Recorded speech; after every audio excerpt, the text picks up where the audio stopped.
Okay, this next segment we're going to discuss what is the bare minimum I need to say to someone before they become Muslim. All right? This is the thing. Everyone with me? This next section is very important because this is the gist of what you say. Look, this is what we're trying to look at. How much do I have to talk to someone about Islam before they become Muslim? What do I have to say? And this is the thing. Many people, if you say, okay, tell them 1, 2, 3, they'll tell you, yes, but what about 7? What about 13? What about 15? What's the bare minimum is our argument. I'm not saying what's the maximum I can tell someone about Islam. Say, okay, just tell them the 5 pillars, tell them about Tawheed. What about the 6 pillars of Iman? Okay, what about this khushu' in Salah? What about tafsir Surah Al-Fatiha? It's the most important. What about Ayatul Kursi? What about the jinn possession? Okay, what's the minimum, not what's the maximum.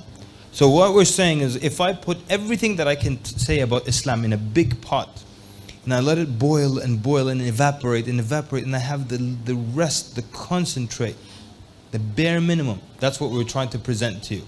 Our argument for what is the minimum I have to tell someone before they become Muslim. Before doing that, we need to understand what are the prerequisites to becoming a Muslim. Before someone becomes a Muslim, what has to happen? Very simple. 2 things. 1, remove any shirk if there was any. Any shirk. If he believed in 3 gods, if he believed in 17 gods or 1,000 gods, remove all that. Just like when you become Muslim, you say, Ashhadu an la ilaha illallah. What does that mean? You remove, you affirm that, you negate that anything should be worshipped, and then you affirm, except Allah. So that means if someone's to become Muslim, pick anyone in the street, we talk to them, and they're going to become Muslim. Number 1, we remove shirk, because if they still believe in another God, they can't become Muslim. 2, we establish that only Allah alone is to be worshipped. Good? The second part, Muhammad Rasulullah. That's our argument. Now, but we need maybe a little bit more information. But it's removal of shirk, establishing that Allah is the only one worthy of worship, and Muhammad ﷺ is his messenger. That's the minimum. Some du'at will say things that's just not part of this deen. They'll say things like, no. One da'iyah told me, by the way, you do know when I say da'iyah, right? We're clear?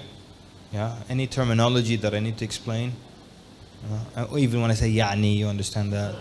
Tab'an, which means of course. I say tayyib, which means okay. Yeah? Alright.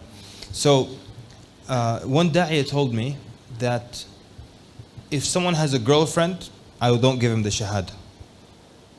It's removal of shirk, not removal of girlfriends. And we're not saying Muslims should have girlfriends, but does the fact that he has a girlfriend stop him from right now saying with his tongue and believing in his heart, I testify that only Allah should be worshipped and there's no other God besides him, and that Muhammad is his messenger? The fact that he has a girlfriend at home, does that stop him from saying that? The fact that he has a dog, is that a problem? Brother, you have a dog. You have dog, you must kill him. You understand? Where is this part of the deen? Or your tattoo, you remove your tattoo, you say the shahada, okay? Where did this come from?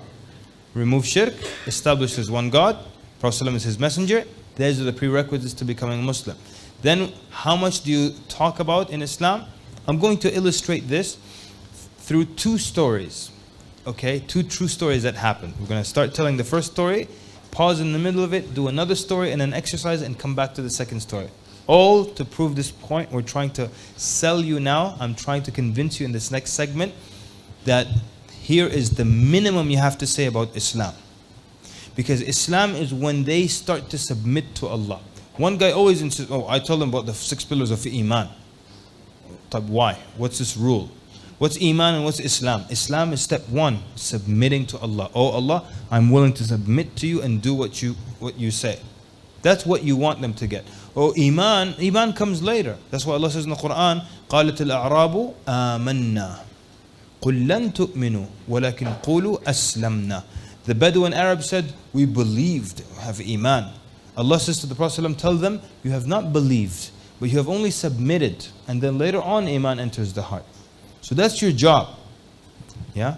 And many times people stop people from taking the shahada, and we're going to get to that later on.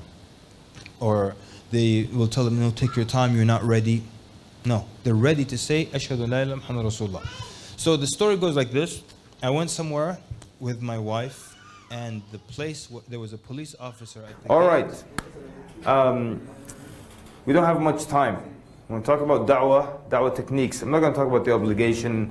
I think you're all here because you understand it is an obligation upon us to call people to Allah Azza wa Jal. So we're going to talk about techniques. Now, I have a 4-day da'wah course, a 2-day da'wah course, a 6-hour da'wah course, and a 3-hour da'wah course.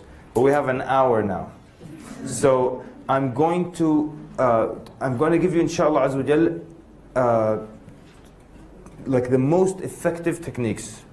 And a very brief history of the da'wah courses or the da'wah course that I've been teaching is that I've been teaching it for close to 10 years, and the only reason I keep teaching it is that I know that inshallah Azza wa Jal it works. And I know this from emails I get from around the world, from people who have attended the da'wah course, from people who have listened to an audio version of the course, or to the video version that's on YouTube. There's an 8 or 9 hour version on YouTube. There's another 3-hour version that was recorded here in Kuala Lumpur. And people basically listen to it and try it, and they get good results bi'idhnillah. There's some people who just listen to it, they enjoy it, and they don't try it. You have to try it, it's not magic. You have to go out and try the techniques. And those who tried it, they're the ones that I get emails from all over the world, talking about how easy it was. One of the things I always tell people is that when you use these techniques, inshallah, you will discover that getting shahada is not difficult, and it's not even an impressive thing. And when these are the stages du'at go through. First stage, you're just dreaming to get shahada. Then you get your shahada and you're very happy about that.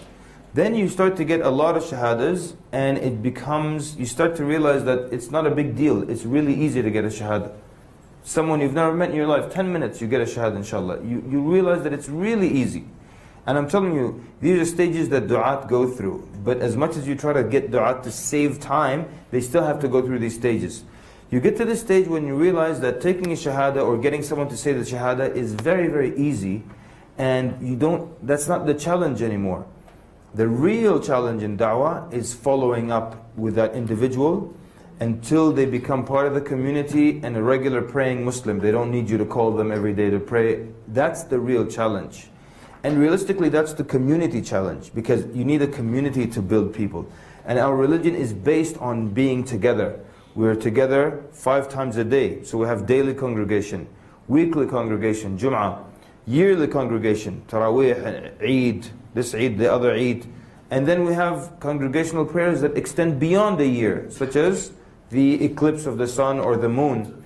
So the religion is about staying together. And as the Prophet ﷺ indicated, that the sheep, or the wolf only eats from the sheep that strays away from the flock. So the real challenge is, how do I get this person who took shahada to become integrated into the community? He comes to the masjid by himself, or herself, I don't have to call them. They're part of the community, they're active, and so on and so forth. There's a lot of talk and studies about follow-up and what are the best techniques. Again, we're limited in time. So let's now focus on what are the ways to be an effective da'iyah. And we're going to try to present some of the ways to become a quick and efficient da'iyah. And I always say the words quick and efficient. Why? Because rarely in da'wah does a person tell you, I have 5 hours, go ahead, start speaking. Rarely does a person they have 5 minutes, they have 10 minutes, and that's all. Even if they had an hour, they don't want to talk about religion for an hour, true? Nobody says, I'm free for an hour, talk to me about religion for an hour. Just give me a brief. So you have to be brief then. One of the most important things is that there is no written script. No, at all. You have to basically design your talk based on the person in front of you. You have to know who you're talking to. Based on that person, you click on the right file. So if the person is talking to you and you discover they're an atheist, what are you going to do? Click on the atheist file. If the person you're talking to is a Christian, click on the Christian file. And so on and so forth. Buddhist, click on that file. Hindu, click that file. Muslim who doesn't pray, you have that file also, click on it. And you're not going to open the wrong file for the wrong guy. Don't talk to the Christian about atheism. Obviously it's a waste of time. So your talk is going to be based on the person in front of you.